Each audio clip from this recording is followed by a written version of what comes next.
आपने अक्सर देखा और नोट किया होगा कि जैसे जैसे ख़वातीन की उम्र बढ़ती जाती है ना, उनको कुछ ऐसे मसाइल का भी सामना करना पड़ता है जिन्हें वो ख़ुद कंट्रोल तो करना चाहती हैं, लेकिन जितना वो इसको कंट्रोल करने की कोशिश करती हैं सब उनके कंट्रोल से आउट ऑफ कंट्रोल होता है। उसके अपोजिट ही रिज़ल्ट आते हैं, जिसमें सबसे बड़ा मसला है बिला वजह का वेट गेन करना और अपनी एज से ज़्यादा का दिखना। अच्छा बताइए, एक्चुअली में वज़न कोई भी जानबूझकर बढ़ाना नहीं चाहता। ऐसा कौन हो सकता है दुनिया में जो ख़ुद अपना वेट गेन करने का ख्वाहिशमंद हो। सो आज के व्लॉग में हम 3 बेसिक रीज़न्स और उनके सॉल्यूशंस इस व्लॉग में डिस्कस करने जा रहे हैं, जो आपकी लाइफ में आपके वेट गेन को काफ़ी मेंटेन करने में और आपका जो अपनी एज के हिसाब से लुक्स का दिखना है उसको मेंटेन करने में काफ़ी हेल्पफुल भी हो। और अगर आपको भी लगता है कि इन फ्यूचर आपको भी ऐसी ही कोई प्रॉब्लम्स फेस होने वाले हैं या आपको इसके चांसेस हैं, तो फिर जी आज का व्लॉग आप सबके लिए बड़ा ही स्पेशल होने वाला है।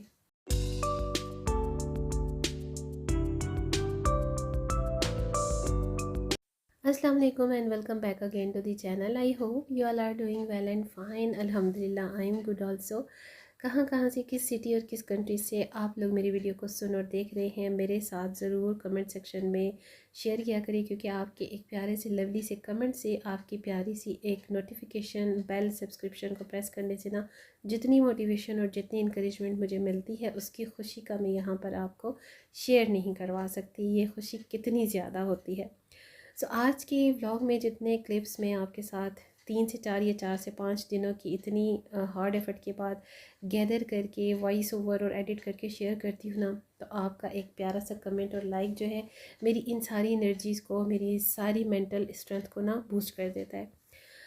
अच्छा, आज के टॉपिक की तरफ आते हैं कि जो वेट गेन करने की 3 बेसिक रीज़न्स हैं और फिर इनकी जो सॉल्यूशंस हैं उसको भी हम डिस्कस करने वाले हैं। और जो आपका अपनी एज से ज़्यादा दिखना होता है, ऐसे प्रॉब्लम्स जो मैंने कल के व्लॉग में भी लास्ट अपने प्रीवियस वीडियो में शेयर किए हैं, क्योंकि इसके बारे में ना मुझे काफ़ी सारे मैसेजेस रिसीव होते हैं, अक्सर मुझे हाइड भी करने पड़ते हैं। और मोस्टली ऐसा होता है कि एक थीम चल रही होती है, क्यों में होते हैं व्लॉग्स और उनके टॉपिक्स। तो सम टाइम ऐसे होते हैं कि कुछ सिस्टर्स के जो टॉपिक्स होते हैं ना वो रैंडमली आगे पीछे हो जाते हैं, लेकिन खैर मेरी पूरी कोशिश होती है उनको फोकस करने का अपने व्लॉग में, आप सबके साथ मोटिवेशनली शेयरिंग करने का। तो जी अमूमन किसी भी ऐसी टेंशन को ना जब ख़वातीन अपने सर पर सवार कर लेती हैं ना, मुझे ऐसे लगता है कि ये तो तमाम ही ख़वातीन का मशगला होता है, किसी भी छोटी से छोटी बात को लेकर दिमाग पे सवार कर लेना। लेकिन हमें पता नहीं चल रहा होता कि ये जो एक्स्ट्रा की थिंकिंग और थॉट्स होती है ना, ये हमारे लिए मज़ीद प्रॉब्लम्स को क्रिएट करती हैं। यही नहीं कि हम सिर्फ वेट गेन कर रहे होते हैं, बात ये नहीं होती, हमारा जिन बातों की तरफ ध्यान नहीं जा रहा होता ना, उनमें ये भी होता है कि वेट गेन होने के बहुत सारे रीज़न्स होते हैं, जिनमें सिर्फ आपकी ईटिंग हैबिट्स शामिल नहीं होती, उसमें आपका सर्जिकल हेल्थ भी काउंट होते हैं, जिसकी तरफ आपका बिल्कुल ध्यान ही नहीं जा रहा होता। वो कहते हैं ना, small changes make big differences. अपनी डाइट हैबिट्स की तरफ फोकस करें, टाइम टेबल बनाएं, ईटिंग टाइम टेबल बनाएं, थोड़ा थड़के करके ना पोर्शन वाइज खाना खाया करिए। एज के साथ साथ देखिए हर इंसान में बहुत सारी चेंजिंग्स आती हैं, और ख़वातीन में तो फ़िज़िकल तब्दीलियों से ज़्यादा मेंटली तब्दीलियों से जब ख़वातीन गुजरती हैं तो उनका जो इम्पेक्ट उन पर ज़्यादा होता है ना, जिसमें सबसे पहला होता है उनका वेट का बढ़ना। ये कॉमन है। वेट गेन की रीज़न में सिर्फ कम एक्टिव होना या सुस्ती ही कारफरमा नहीं होती हैं। हकीकत तो ये है कि 30s और 40s के बाद ना बॉडी में 3 चीज़ों में बड़ा चेंज आता है।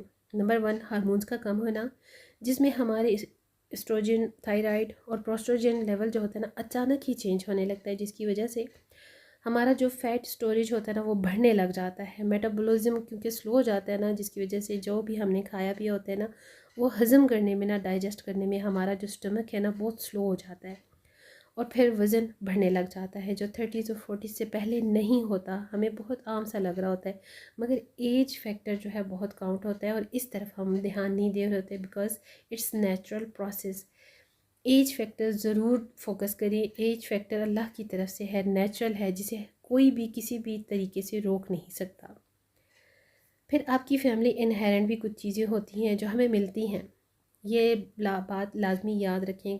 सम टाइम आपको फादर की साइड से, सम टाइम आपको मदर की साइड से मिलती हैं, और ये बिल्कुल आपके माइंड में नहीं आ रहा होता। ये बात भी आप ज़रूर सोचा करें। सिर्फ इस चीज़ का कॉम्प्लेक्स में ना रहें कि हमने वेट गेन कर लिया, ये क्यों नहीं डिक्रीज़ हो रहा, हम वेट लॉस क्यों नहीं कर पा रहे, इतनी कोशिश करते हैं, इतनी इंटरमिटेंट फास्टिंग्स करते हैं, इतना वर्कआउट करते हैं, एक्सरसाइजेस करते हैं, लेकिन फिर भी कोई फ़र्क नहीं आ रहा, तो उसकी रीज़न्स को देखिए, रीज़न्स के बाद सॉल्यूशंस की तरफ आइए।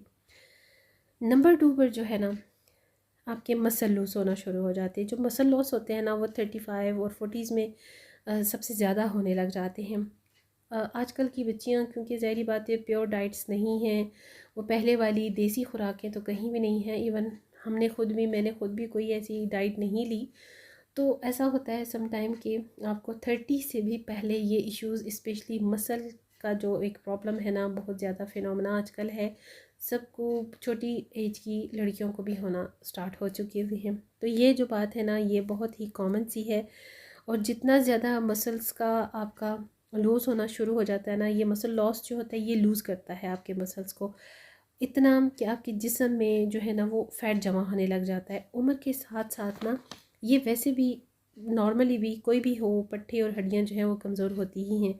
ये एज फैक्टर है जो कि नेचुरल प्रोसेस है। अभी मैंने आपको जैसे ये बात जिक्र की है ना, इस बात को आपने अपने माइंड में रखना है कि एज फैक्टर लाजमी काउंट करता है। चाहे आपकी एज 20+ हो जाए, 30 या 40+ हो जाए, ये बाय गॉड है, गॉड गिफ्टेड चीज़ें होती हैं जो हमें हर हाल में एक्सेप्ट तो करनी है। तो क्यों ना हम इसे खंदे बिशारी से हंसते मुस्कुराते हुए फेस करें और इनको डील करने की कोशिश करें, बल्कि इनको मेंटेन करने की कोशिश करें।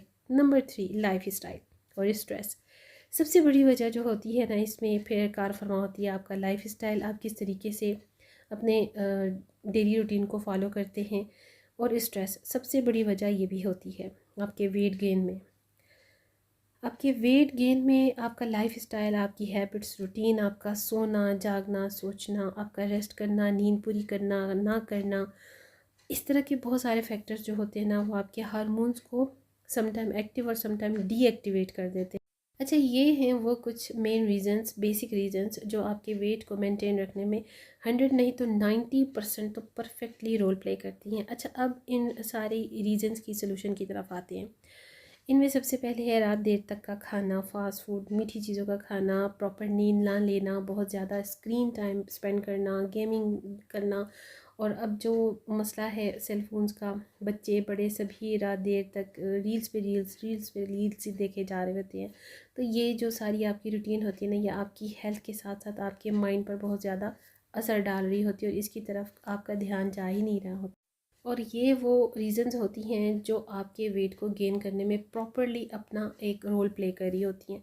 देखिए, सोल्यूशन की कोशिश की तो आप कर ही सकते हैं ना, ताकि वेट आउट ऑफ कंट्रोल भी ना हो, मेंटेन रहे। इसलिए भी कि ओवर वेट होना ना सिर्फ बॉडी शेमिंग भी होती है, बल्कि ख़ुद आपके अपने लिए बीमारियों की एक जड़ भी बन जाता है। उसके लिए अपने खाने पीने की रूटीन को सेट करें, अपने खाने पीने के टाइम टेबल को सेट करें, अपनी प्रॉपरली पोर्शन वाइज डाइट का एक चार्ट बना लीजिए। ये कोई इतनी रॉकेट साइंस नहीं है कि आप ब्रांडेड चीज़ें लाएं, उसके साथ इंटरमिटेंट फास्टिंग करें, वर्कआउट करें, एक्सरसाइज करें। नहीं, पहले के लोग भी ऐसा नहीं करते थे, और मैं भी कभी आपको इस तरह के अजीबोगरीब किस्म के महंगे महंगे आइडियाज़ डिस्कस नहीं करती। जो आप कर सकते हो, जो आपके लिए आसान है, घर में रहते हुए आपके लिए ईजी है, उन सबको फॉलो करें। आपकी इस डाइट में ना, वेट गेन करने के प्रोसेस में जो सबसे ज़्यादा आपको फेस होती है प्रॉब्लम, वो है प्रोटीन की कमी। आपने प्रोटीन को इनटेक करना है। प्रोटीन आपकी किस तरह से पूरी हो सकती है? आपने वाइट मीट में फ़िश लेनी है, एग लेने हैं डेली बेसिस पर, चाहे मौसम कोई भी हो, क्योंकि प्रोटीन का जो नेचुरल एक ज़रिया है ना, वो यही कुछ ऐसी चीज़ें हैं जो आप डाइट के ज़रिए ले सकती हैं। और इसके साथ साथ ये जो प्रोटीन है ना, आपके मसल्स को भी तो ताकत देते हैं, और खाना हज़म करने में भी प्रॉपर्ली फ़ायदेमंद होते हैं। शुगर और सफ़ेद आटा कम से कम करते हुए ना, बिल्कुल माइनस कर दीजिए अपनी लाइफ से। 30 और 40 के बाद तो वैसे भी आपकी डाइट में ना, ये जो शुगरी आइटम होते हैं, बेकरी फूड्स होते हैं, मैदे से बनी हुई चीज़ें, ब्रेड होगी, सफ़ेद आटा हो गया, इन सब को माइनस करते हुए जाएँ। फिर है जी, अपने खाने के बाद की रूटीन में कोई भी एक हर्बल टी का इजाफा कर दीजिए। और वैसे भी यूजुअली भी नॉर्मली भी हर किसी को ना हर्बल टी या कोई भी ग्रीन टी स्पेशली लेनी ज़रूर चाहिए, ताकि आपका जितना भी खाना है ना, वो डाइजेस्ट हो सके। इससे आपकी जो क्रेविंग हो रही होती है ना खाने के बाद कुछ मीठा खाने की, वो भी ख़त्म होती जाती है। और इस सब के साथ आपको अपनी बॉडी को मूव करने में भी ना, और एक्टिव रखने में भी काफ़ी जो है हेल्प मिल जाती है। एक्सरसाइज भी ज़रूर किया करिए, वॉक भी ज़रूर किया करिए, जो आप कर सकते हो आसानी से वो ज़रूर करें। ऐसा नहीं कि बस आप बैठे ही रहें। अच्छा, कार्डियो एक्सरसाइजेस भी होती हैं, लेकिन उस सब के लिए ना प्रॉपर स्टेप्स होते हैं जिन्हें फॉलो करना पड़ता है और समझदारी से करना पड़ता है। उसके लिए किसी न किसी ट्रेनर की ज़रूरत होती है, ऐसे ख़ुद से इंसान नहीं कर सकता। और इसके अलावा जो है भाई, आप अपने बेली फैट को कम करने के लिए ना शुरू में 5 मिनट जो है वो तेज़ तेज़ स्टेप लीजिए वॉक में, और फिर उसके बाद नॉर्मल स्टेप लीजिए। 15 से 20 मिनट्स की डेली बेसिस पर वॉक को स्टार्ट कीजिए।